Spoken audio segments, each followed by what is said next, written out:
नमस्कार, जय हिंद, जय Bharat and welcome to Dev talks. This is Aadi Achint. गहरे राज्य पे हमने बहुत बात करी है और उसके इन्फ्लुएंस पे बहुत बात करी है। ये इन्फ्लुएंस कहाँ से आता है?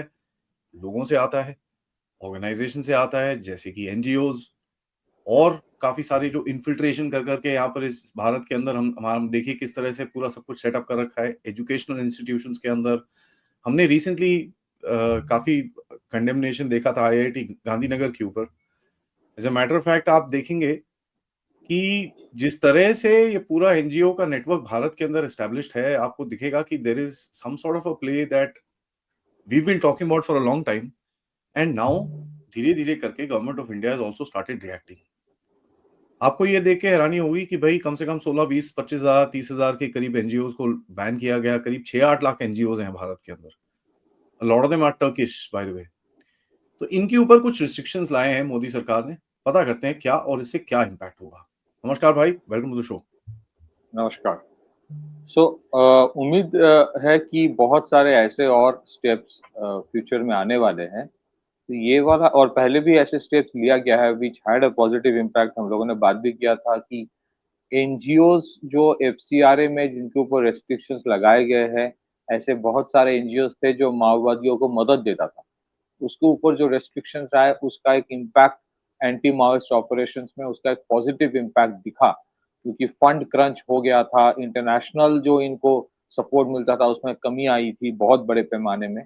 सिमिलरली अभी जो एक्शन लिया गया है, इसका इसका जो इम्पैक्ट है that is mostly in the area of information warfare.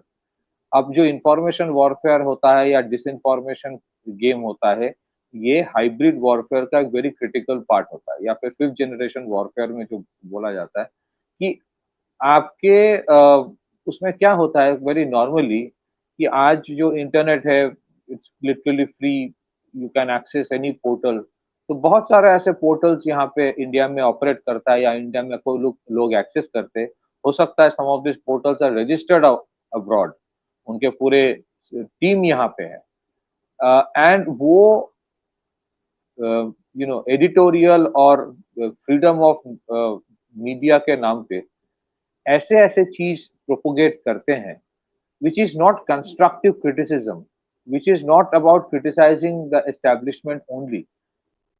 That is all about, but that is all about criticizing the very country all the time. और एक कहीं ना कहीं आपको दिखेगा there is a soft sympathy for terrorists, soft sympathy for Maoist, soft sympathy for adversaries of India, और उसको इतनी अच्छी तरह से उसका विंडो ड्रेसिंग किया जाता है कि आपको समझ में ही नहीं आएगा कि ये जर्नलिज्म नहीं है, ये ब्रेन वॉशिंग है।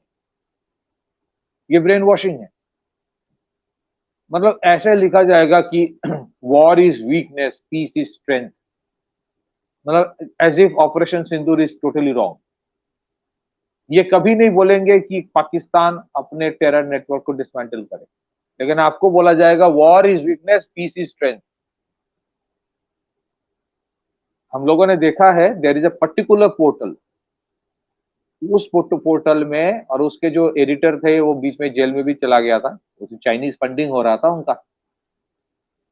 तो अभी केस चल रहा है, so that's the reason I am not taking the name, but अगर उसके ऊपर आप थोड़ा लोग देखें तो they will find it out. That particular portal, उनका पूरा जो आर्टिकल्स होता था ये पूर प्रो चाइनीज था ड्यूरिंग, और वो साबित हो गया था ड्यूरिंग द कोविड। वो दे वर राइटिंग अगेंस्ट जिसको कहते हैं the Indian vaccine totally.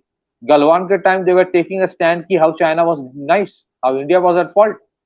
That's not journalism. So और अजीब सी चीज है, आपको पता होगा और दर्शकों को भी पता होगा कि एक नॉर्मल न्यूज पोर्टल आप ऑपरेट कर रहे हो इंडिया में, कितने व्यूज होते हैं, उस व्यूज से कितना रेवेन्यू होता है। अगर ज्यादा रेवेन्यू से नहीं आ रहा है तो फिर इनके जो एडिटर्स है, इनके इतने बड़े लाइफस्टाइल कैसे होते हैं। लायर करके जो पोर्टल है very similar to the word liar, और क्रॉल करके जो पोर्टल है very similar. Pants on fire, pants on fire please. Pants on fire, अभी पैंट्स ऑन फायर है। तो ये सारे जो पोर्टल्स है, इनके एडिटर्स की लाइफस्टाइल देखिए। 7-7, 8-8 करोड़ के वो किनते वो खरीद लेते हैं बड़े बड़े मकान इन द हार्ट ऑफ लटियंस। पैसा कहाँ से आ रहा है? पैसा कहाँ से आ रहा है? So so that is where some actions were needed, a bit late, but most welcome action has been taken. लेकिन ये इसी में ही खत्म नहीं होता है. A lot more has to be done. For example, आप देखेंगे ये जितने सारे एनजीओज है, जैसे for example some of this NGOs like Amnesty and Human Rights Watch, इनके भी आर्टिकल्स आते हैं. यू कैन मेक आउट की आर्टिकल्स. सो एमनेस्टी और ह्यूमन राइट्स वॉच जिस तरह से आर्टिकल्स लिखते हैं, is this should it be allowed in India और नॉट? सो उनका अगर हर दिन आर्टिकल्स आ रहा है, हैव दे रजिस्टर? आप देखोगे ये बहुत सारे जो ऑर्गेनाइजेशंस है, they don't register themselves under RNI, registration of newspapers in India जो होता है. सो वो ब्रॉड या फिर जो ये so since you are not registered as a news, you know that you are actually into the business of news, so आपके कोई regulations norms नहीं है. They will actually project themselves as NGOs, वो welfare के काम पे है और उनका एक पोर्टल है, लेकिन पोर्टल के आड़ में वो एक्चुअली न्यूज चला रहा है. सो गवर्नमेंट ने ये बोल दिया कि अगर आपको बाहर से फंड मिल रहा है, then you can not be in the business of news. अगर आप एनजीओ हो, नॉन गवर्नमेंटल ऑर्गेनाइजेशन, आपको बाहर से फंडिंग आ रहा है, आपका प्रॉपर रेवेन्यू मॉडल नहीं है, but you are in the business of news, you are, आपके वेबसाइट से हर दिन न्यूज आ रहा है, ऐसा नहीं कि कभी कभी article, then the question is should you be allowed और नॉट. सो उनको कहा गया कि you have to register under RNI. Registration होगा, then you have to follow certain norms. जैसे न्यूज़पेपर में बहुत नॉर्म्स फॉलो किए जाते हैं. You just can't publish just about anything you feel like. हाँ, उसमें भी बहुत कुछ एंटी लिखा जाता है, लेकिन वो एंटी यू कैन, एक अंतर है. They can't openly come up and appreciate the Maoist. नहीं होगा, नहीं कर सकते. आज के जमाने तो फिर और भी नहीं कर सकते, नॉर्मली भी नहीं कर सकते. यू कैन नॉट से कि state is totally wrong, Maoist are totally right, ये नहीं कर सकते. बट कुछ कुछ पोर्टल्स है वहां पे ऐसे होते हैं. So this is where some restrictions have been done, क्योंकि ये एक बहुत बड़ा एक तरीका था इंडिया में. और उस सो बेसिकली फिर उसके बाद क्या होता है, आप जब इंटरनेट में जा रहे हो, आप सर्च कर रहे हो, सो उनके एंटायर गेम ऑफ एल्गोरिथम्स में पैसा ये लोग लगाते हैं कि आप नॉर्मल सर्च करोगे इंडिया के बारे में, उन्हीं के आर्टिकल्स आएंगे पहले, फिर आप मजबूर हो जाओगे पढ़ने के लिए. फिर आपको लगेगा कि अरे ये सब आर्टिकल्स इंडिया में अलाउ कर रहा है, इसका मतलब है कि ये सही होगा, ये सही लिखा है. सो इसी तरह से there is a web of lies that is created, and that web of lies then becomes reference point for future articles, for future things. मतलब कोई बाद में अगर इंडिया के बारे में बाहर से कुछ लिखेगा, तो वो ऐसे ही पोर्टल्स में जाते हैं विच आर एंटी इंडिया, और वो आपका रेफरेंस पॉइंट हो जाता है. So then it becomes a web of lies which had to be broken sometime. मैं ये नहीं कहूंगा कि this action is sufficient. I would say this action was necessary. So और भी कुछ actions लेना पड़ेगा, but this action that has been taken, it was extremely necessary, और we are grateful to the government that finally this action has come.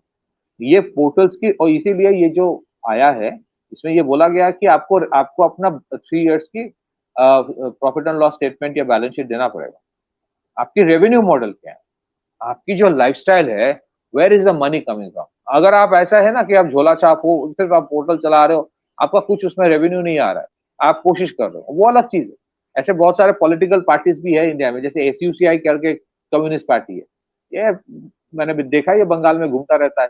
हर चीज में वो बोलेगा कि नहीं, इंडस वाटर ट्रीटी इंडिया को सस्पेंड नहीं करना था, लेकिन वो झोला छाप है, उसको कोई वोट भी नहीं देता, उसको एक एमएलए या 2 एमएलए भी होगा, उससे ज्यादा भी नहीं है, वो टोटल झोला छाप कम्युनिस्ट जैसे होते हैं. बट ये जो पोर्टल चलाते हैं, ये झोला छाप नहीं है. They have huge amount of money. ये उठते बैठते हैं इन द लटियंस अरेना, इनके कॉन्टैक्ट्स हैं, इनको बड़े बड़े पार्टीज और गैदरिंग्स में बुलाए जाते हैं. अब एसयूसीआई जैसे पॉलिटिकल पार्टी को कोई बुलाते नहीं है, वो पता कि सारे पागल है, फालतू एकदम. I am telling it on record, it's one of the worst political party possible. और वो उसको कोई बुलाएगा नहीं, मेन स्ट्रीम में कोई बुलाता नहीं. But these are people who are called in the main stream.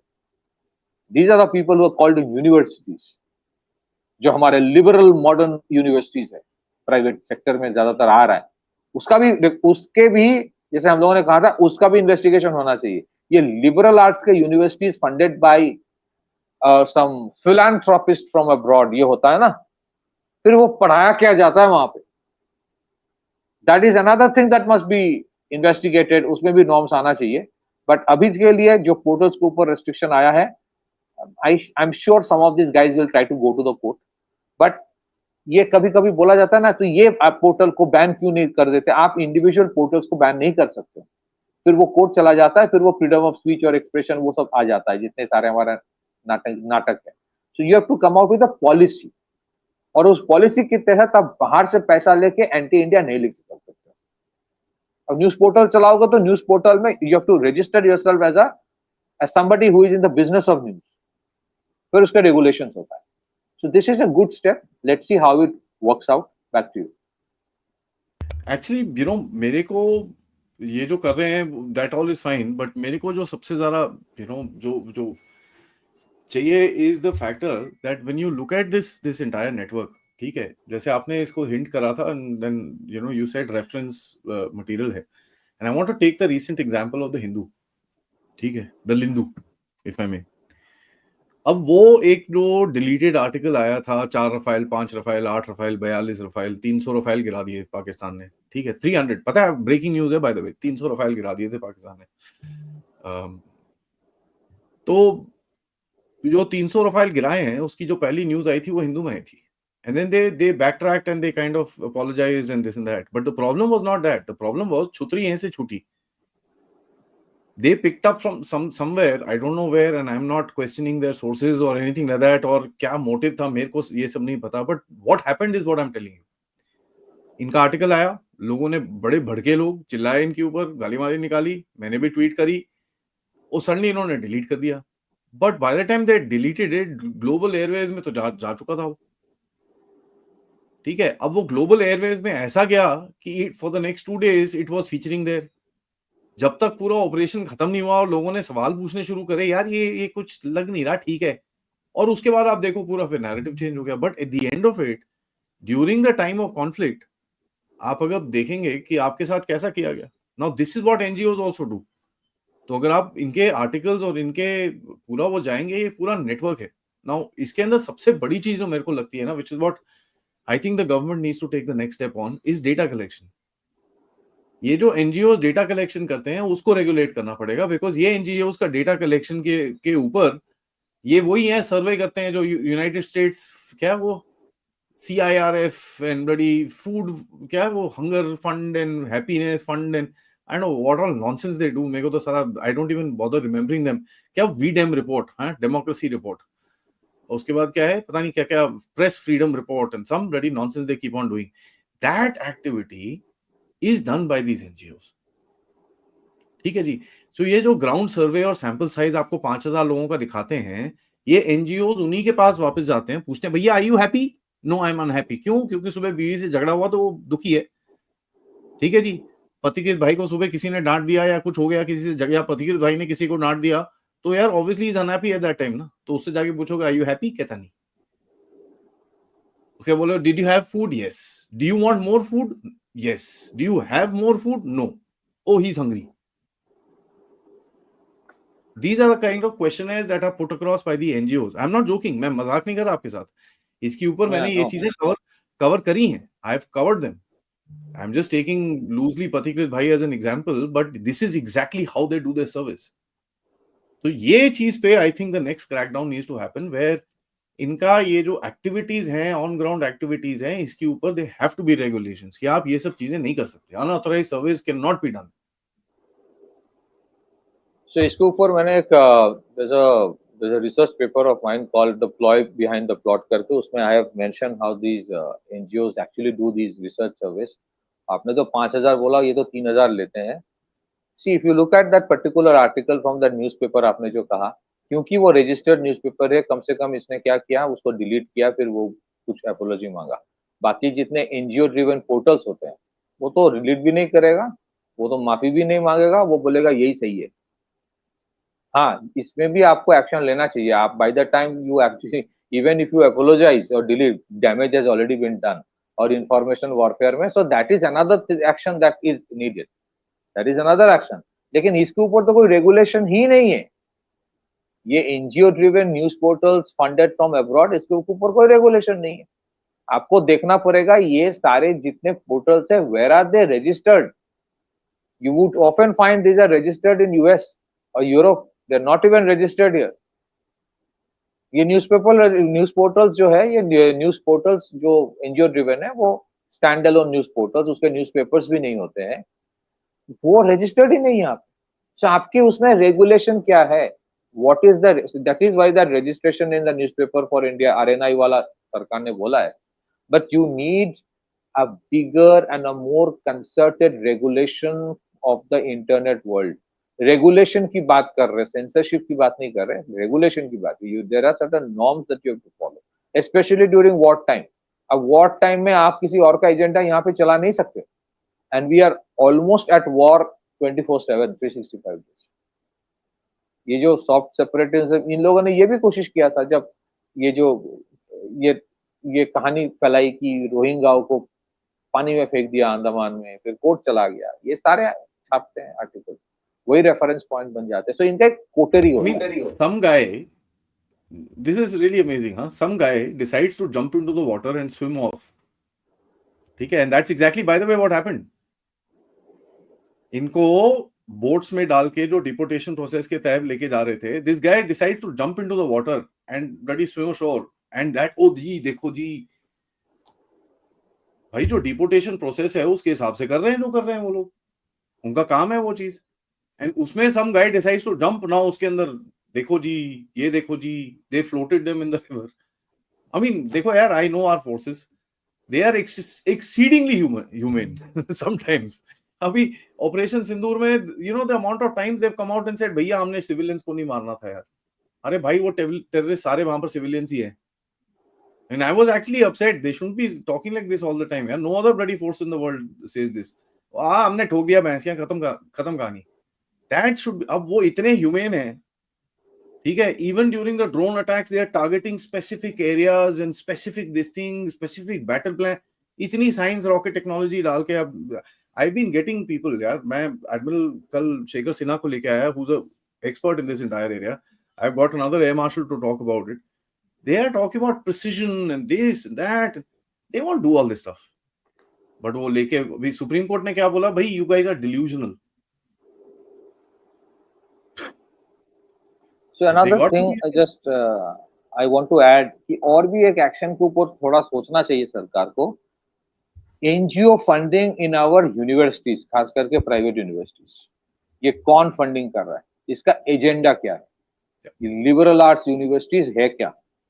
अब देखिए, the whole game of NGO, this has a definite objective and agenda in today's era. आजकल लड़ाई डायरेक्टली कोई करते नहीं है। जैसे 1962 का एक पेपर है, there's a declassified paper in United States about how future warfare will be fought, जहाँ पे direct blame will not be on America. Kennedy के टाइम का एक पेपर है, I will some other day share it. And from that I'm saying it कि उनका, then eventually the NGOs became the front for taking care of many of their issues. It is like a Trojan horse. Illegal infiltration is a Trojan horse. NGOs are a Trojan horse. They get inside your society. फिर वो अपना agenda चलाता है, आपको समझ में नहीं आता है, आपको लगता है कितना अच्छा है, वो तो बाहर से पैसा लाके यूनिवर्सिटी में एडुकेट कर रहा है, अच्छे वेस्टर्न मॉडर्न थॉट्स ला रहा है। आपको वेस्टर्न मॉडर्न थॉट्स का नतीजा आपको यूनिवर्सिटी ऑफ कोलंबिया और हार्वर्ड में दिख रहा है। It has given a battle ground between Hamas and the juice. ये होना चाहिए। सो ये यूनिवर्सिटीज के ऊपर ध्यान देना हमें बहुत जरूरी है। Modernise government run state universities, modernise state universities, private universities you must allow, there should be. मैं तो कहता हूं अभी जितने प्राइवेट यूनिवर्सिटीज है उससे 10 गुना होना चाहिए, बट उसके फॉरेन फंडिंग के ऊपर रेगुलेशन होना चाहिए। We have enough money to fund our own universities. Back to you. Absolutely, there's no question, and we need to regulate this. And regulate does not mean control. We need to create norms. ठीक है कि ये चीजें आप नहीं कर सकते. Currently ये तो free for all है. Like I mean, I'll be very honest with you. मेरे पास during the battle जब ये चल रहा था काफी कुछ information आ रही थी. You kind of keep quiet about certain things. चुप रहते हो आप. Of course. The larger interest of the country, you just keep quiet. कि भाई ठीक है, एक rumor है. I don't have to put every damn rumor out. ठीक है, so that's how it is. In any case, I hope better sense prevails. Thank you so much, भाई, for this update. And मेरा सबसे request है video को like करिए, subscribe करिए channel को अगर आपने नहीं करा है. Most importantly, share this with your friends and families. Now onwards, guys, हमारा बड़ा अभी now the big march starts for this channel. So right, please make sure that you're subscribed. And of course, if you can contribute towards this channel using the QR code या फिर PayPal या फिर super sticker, super chats या members बन के भी. I'll see you in a bit. Till then, नमस्कार, जय हिंद, जय भारत.